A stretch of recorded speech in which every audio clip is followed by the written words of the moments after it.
Good evening po ulit sa inyong lahat. So, ito na po yung last na topic natin for lesson 4. Okay, medyo bilisan ko lang po para at least ma-discuss natin lahat. So, yung title po ng topic is Living Under the Holy Spirit's Control. Okay? So, again, before we start po, pray muna tayo. Dear Abba Father, Lord Jesus Christ and the Holy Spirit, we adore you, we worship you, we love you, God. And thank you po for the wisdom, knowledge, all coming from you and only for your glory. Father God, as we discuss po yung topic, God, help us answer the questions, God, carefully at may sa buhay po namin yung God. Only by the power of your Holy Spirit. Help us to live under the control of your Holy Spirit. That everything, God, be from you and only for your glory. In Jesus' name we claim and we pray. Amen. So, share ko na po yung computer screen ko. Okay, so yung lesson muna po. Okay, so maximize ko lang siya. Okay. So, basahin na muna po natin yung question.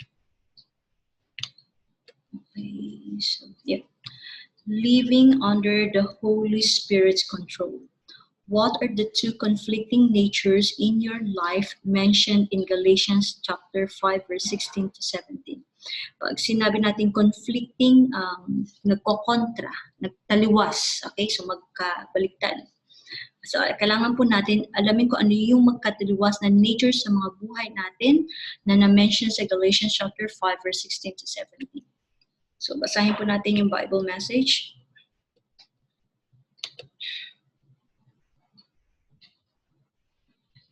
Okay, ito. So, basahin na muna po natin. Pwede nyo akong sabayan na habang binabasa ko ito is basahin nyo rin po. Kasi mas maganda po yun talaga na we read out loud po ang Holy Bible. Galatians chapter 5 verse 16 to 17. New Living Translation. Living by the Spirit's power. So I say, let the Holy Spirit guide your lives. Then you won't be doing what your sinful nature craves. The sinful nature wants to do evil, which is just the opposite of what the Spirit wants. And the Spirit gives us desires that are the opposite of what the sinful nature desires. These two forces are constantly fighting each other, so you are not free to carry out your good intentions. Galatians chapter 5 verse 16 to 17 ang salita ng Diyos.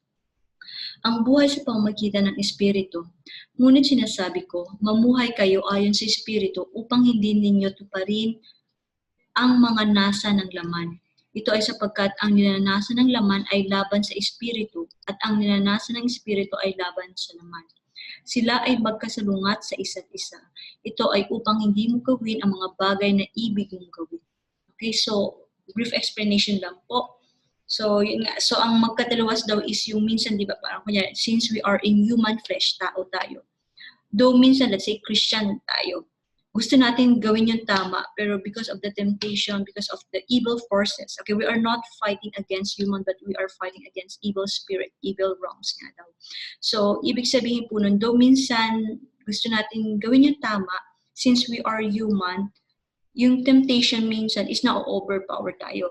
So, kaya po minsan is gumagawa tayo ng masama, which is hindi dapat. Kasi nga dapat, ang sinusunod natin is the Holy Spirit wants. And ano po yung gusto ng Holy Spirit? Okay, kabanalan. It's everything because of the Holy Spirit na namumuhay tayo ng kabanalan. Okay pa? So, punta tayo doon sa question. Lang po. Okay, basahin ko na lang sa inyo yung question. So, ang tanong doon, what are the two conflicting natures in your life mentioned in Galatians chapter 5, verse 16 to 17? So, summarize ko na po. Ito po yung sagot. Okay, conflicting natures, ito yun. The sinful nature wants to do evil, which is just the opposite of what the Spirit wants. Okay? And the Spirit gives us desires that are the opposite of what the sinful nature desires. These two forces are constantly fighting each other, so you are not free to carry out your good intentions. Okay? So, yung two conflicting nature. Okay? So, kahit gusto mong gumawa ng tama, dahil dun sa evil spirit, gumagawa ka pa rin ng masama. Pero, ang dapat po natin sundin is yung Spirit, Holy Spirit of God, para masunod natin kung ano yung pinapagawa ni God, which is the good intentions of God. Okay pa? So, okay, paano natin magagawa yun? We can't do it kasi tao lang tayo, pero every time that we are tempted to do evil, okay? So, let's pray in Jesus' name kasi makapangyarihan ang pangalan ni Jesus Christ. And God will crush all the evil spirit para may isabuhay natin yung gusto ni God. Diba? So, next, punta na tayo doon sa second question. Okay, sandali lang po. Okay, so yun. So, next one, which one should control your life? Galatians 5:17. Okay, so yun na nga po, nabanggit natin si Galatians 5:17. Ano daw ang dapat mag-control sa buhay natin? So, balikan natin just to make sure. Holy Spirit. Okay, so hindi yung evil desire, but what the Holy Spirit wants. Yung po ang dapat nagpo-control sa atin. Okay pa? So, next, balik po tayo doon sa questions. Hindi lang po. Okay. Okay, so next, what is the sword of the Spirit? Ephesians chapter 6, verse 17. Okay? So, okay, lagi natin makikita yung sword of the Spirit. Okay? So, kailangan natin malaman what is the sword of the Spirit. So, punta tayo sa Ephesians chapter 6, verse 17. Ephesians chapter 6, verse 17. So, basahin po natin ang Bible message. Okay? Ephesians chapter 6, verse 17, New Living Translation. Put on salvation as your helmet and take the sword of the Spirit, which is the word of God. Ephesians chapter 6, verse 17, ang salita ng Diyos. Tanggapin din ninyo ang helmet ng kaligtasan at ang tabak ng Espiritu na siyang salita ng Diyos. Okay? So, yun po. So, dapat ang tanggapin natin is yung Word of God. Okay? So, basahin ko na lang po yung question. What is the sword of the Spirit? So, underline ko na lang po yung sagot para mabilis. The sword of the Spirit is the Word of God. And what is the Word of God? It is the Holy Bible. And what is the Word of God? It's Jesus Christ. Okay? It is God from the beginning. And it is the Word of God. Okay pa? So, clear. So, ang sword of the Spirit is the Word of God. So, punta na po tayo sa question. Okay, wait lang po. Okay. So, next na question na sasagutan natin is, what does the Word of God do on the believer? Hebrews chapter 4, verse 12. Ano ito yung ginagawa ng Word of God sa mga mananampalataya? So, let's read the answer sa Hebrews chapter 4, verse 12. Okay. Po.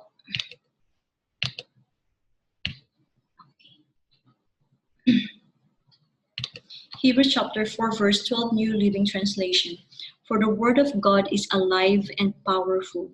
It is sharper than the sharpest two-edged sword, cutting between soul and spirit, between joint and marrow.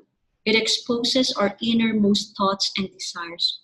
Hebrews chapter 4, verse 12, ang salita ng Diyos. Sapagkat buhay at mabisa ang salita ng Diyos at higit na matalas ito kaysa sa alinmang tabak na may dalawang talim.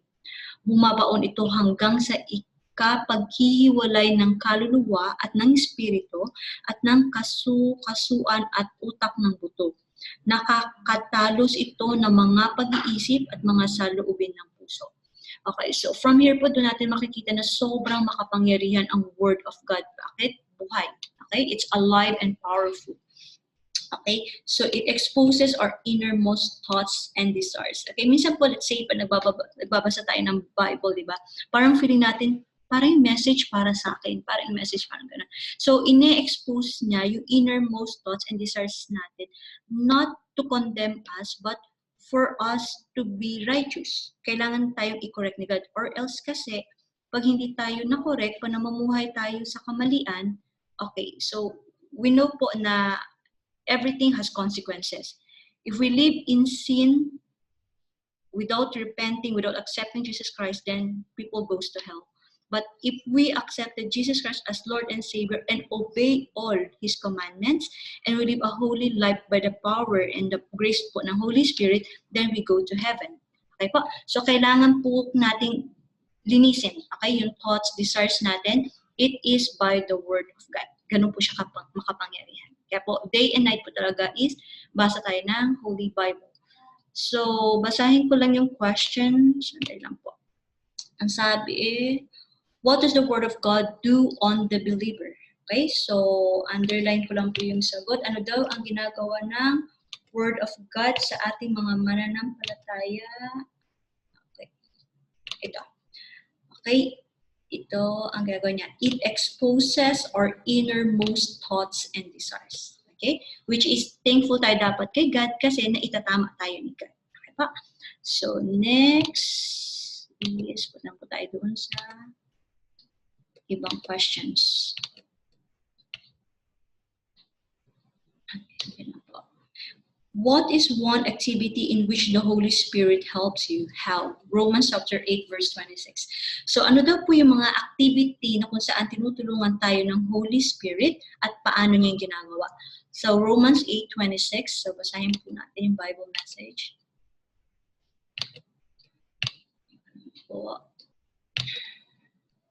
Okay. Romans chapter 8 verse 26, New Living Translation. And the Holy Spirit helps us in our weakness. For example, we don't know what God wants us to pray for, but the Holy Spirit prays for us with groanings that cannot be expressed in words. Roma 8:26 ang salita ng Diyos. Sa gayong paraan, ang Espiritu rin ay kasamang tumutulong sa ating mga kahinaan sapagkat hindi natin alam kung ano ang kinakailangan nating ipanalangin. Subalit ang Espiritu mismo ang siyang namamagitan para sa atin na may pagdaing na hindi kayang ipahayag ng salita. Okay, so praise God. So dito po, di ba, matatandaan natin pag nagpipray tayo, minsan, kumbaga hindi na natin alam yung sinasabi natin. Okay, so gift of tongues. Okay, it's the gift of the Holy Spirit. So yung mga, sabi na tinatawag natin ng heavenly language. So minsan nagpipray tayo, nagiging iba na yung language natin. So it's not because of us, but it's because of the presence of the Holy Spirit. Because there are times na meron tayong gustong ipag-pray, pero since hindi tayo all-knowing, hindi natin alam kung ano ang dapat ipag-pray na tama, yung Holy Spirit ang magko-connect sa atin kay God. And once the Holy Spirit connect us to God, alam ng Holy Spirit kung ano ang dapat ipag-pray. Kaya there are times that we pray with groanings. Yung sinasabing nagdadaing tayo, okay? So, Holy Spirit ang tumutulong sa atin. Okay po? So, always end po, by the way, ang prayer natin in Jesus' name. So, balikan ko lang po yung question. Ang tanong niya is, what is one activity in which the Holy helps you and how? Okay, so underline ko lang po yung sagot. Okay, so the Holy Spirit helps us in our weakness. So that only means na walang magaling sa atin, all of us have weaknesses. Okay po? And it's only through the power of the Holy Spirit na tutulungan tayo na God to strengthen us. Okay, paanong paraan? For example, ito po yun. We don't know what God wants us to pray for, but the Holy Spirit prays for us with groanings that cannot be expressed in words. Okay, sa paanong paraan? Tinutulungan tayo ng Holy Spirit mag-pray. Kaya po pa nag-pray tayo, lagi natin i-pray na God, Holy Spirit, take in control. Para hindi na tayo nag-pray. It's the Holy Spirit interceding. Okay, which Jesus Christ intercedes for us. Okay po, so next is yung isa pang question. Okay. So, ito pa. Okay, taas ko lang siya. What were some of the disciples' activities after being filled with the Holy Spirit in Acts chapter 2, verse 42? Ano daw po yung mga naging activities ng disciples after nila mapuspos ng banal na Espiritu? It was in Acts chapter 2, verse 42. So, punta lang tayo sa Bible message po. Okay. Okay, so basahin na muna natin yung Bible message. Acts chapter 2, verse 42, New Living Translation. The believers form a community. All the believers devoted themselves to the apostles' teaching and to fellowship and to sharing in meals, including the Lord's Supper and to prayer. Mga Gawa, chapter 2, verse 42, ang salita ng Diyos. Ang pagsasama-sama ng mga mananampalataya. Sila ay matatag na nagpatuloy sa turo ng mga apostol sa pagkikipag-isa sa pagpuputol-putol ng tinapay at sa mga pananalangin. Okay, so praise God. So, yun po. So, in community. So, ibig sabihin, hindi lang sila mag-isa. Kasi when God give us the Holy Spirit, God doesn't want us to just enjoy the Holy Spirit alone. Dapat po talaga sinishare until the Word of God is spread to the ends of the earth and Jesus will come. Because that's the only, okay, bakit ba kailangan talaga spread ang Word of God? Because if the Word of God will not spread, maraming tao ang mamamatay. All people are destined to go to hell. It's only because of Jesus Christ, okay, na sinave tayo ni Jesus Christ from the cross, kaya tayo nagkaroon ng pag-asa to go to heaven. Okay, so kailangan po talaga natin na i-pray kay God na, Lord, help me to live in according to your word po. Okay po, so in community. So hindi lang tayo dapat mag-isa, community po. So all the believers, okay, all. So sabihin natin, ay dapat si pastor lang dapat mag-share ng word of God. Pag sinabi natin we want to obey God, we need to obey all. Tapos sinabi ni God, all the believers. Since kasama po tayo doon sa mga believers, so let's pray to God na tulungan tayo ni God na ma-share din yung word of God po. So devote themselves to the apostles' teaching, yan sa mga teaching, sa fellowship, yan sa sharing in meals, yun po yun sa communion, okay, and to prayer. Okay po, so sagutan po natin yung question. Po, sandali lang po. Sabi dito, what were some of the disciples' activities after being filled with the Holy Spirit? So, pagkatapos nila ma-filled ng Holy Spirit, anong ginawa nila? They devoted themselves to the apostles' teaching and to fellowship and to sharing in meals, including the Lord's Supper and to prayer. So, nagawa lang nila nito after the Holy Spirit dwells in them. So, same thing with us po. Hindi po tayo pwede magmalaki na, kaya ako nag-fellowship kasi mabait ako kasi ganito. Hindi po natin pwedeng sabihin yon. The very reason lang na nagagawa natin, okay po, ang mga bagay para kay God is because of the Holy Spirit. So, lahat ng glory laging praises kay God lang po. So, next is, okay. So, share ko po yung sa, sa lesson. Wait lang po. Okay. So, ito. In Acts chapter 1, verse 8, Jesus used the expression, you will, twice. He made both statements regarding the Holy Spirit coming on the disciples. What two statements did he make? Okay, so sa Acts 1:8, kailangan natin malaman kung ano yung sinabi ni Jesus Christ na ginamit na you will. Pag you will, ikaw ay sa hinaharap. Okay? So, mangyayari daw sa hinaharap. You will na dalawang beses niya sinabi. So, basahin natin yung Acts chapter 1, verse 8.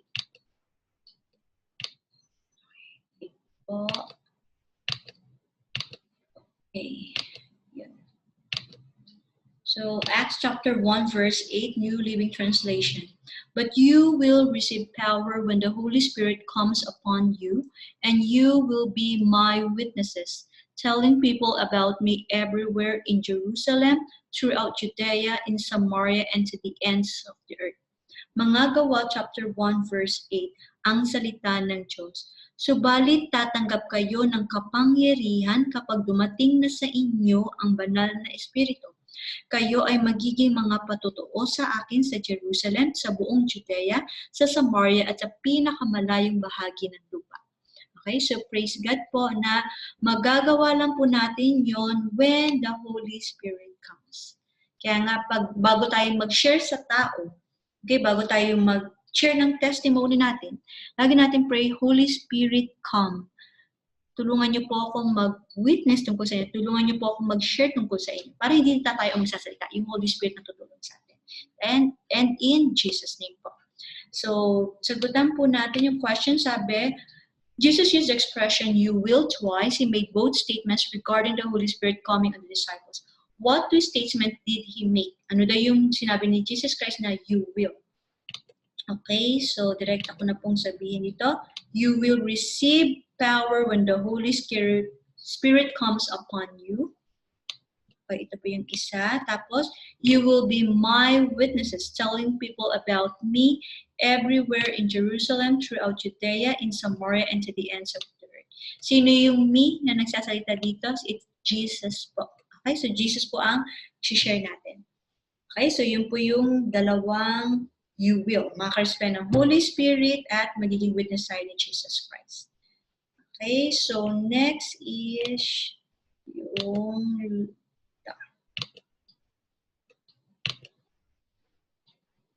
okay. So ito na po yung pinakalas. Basahin lang natin. Remember these points. The Spirit-filled life is a life of obedience to the Holy Spirit, a life centered on the person of Jesus Christ, a life founded on God's Word, a life of prayer, a life of fellowship, a life that witnesses. Okay, so summary po to, which is kailangan po talaga. Pag sinabi natin Spirit-filled, punong-puno tayo ng presence ng Holy Spirit. Dapat daw obedience to the Holy Spirit, susundin natin. Okay, ang Holy Spirit. Dapat ang buhay natin is centered to Jesus Christ. Life-centered kay Jesus Christ. A life founded on God's Word. Okay, yung Holy Bible. Kaya nga dapat po talaga morning, gabi, basa ng Holy Bible. Okay pa? A life of prayer. Paggising, pagtulog, every time na kailangan mag-pray in Jesus' name. A life of fellowship. Ang fellowship po sa community. Okay, sa mga kapatiran. So, kung let's say sabihin, sister, brother, may fellowship tayo. If it's all about God, attend po tayo. Kasi po, natutuwa si God na nag-fellowship tayo ng tungkol sa Kanya. A life that witnesses. A life that witnesses tungkol kanino? Tungkol kay Jesus Christ. Okay? So, sabi niya, to the ends of the world. So, as much as possible, share natin si Jesus Christ sa pamilya natin, sa kamag-anak, sa kaibigan, sa lahat-lahat na makakasalimuhan natin. Okay? By the power of the Holy Spirit in Jesus' name. Amen. Okay? All glory and praises to God our Father, our Lord Jesus Christ, and the Holy Spirit. Our Lord, our God, love and bless us all. Salamat po. God bless us.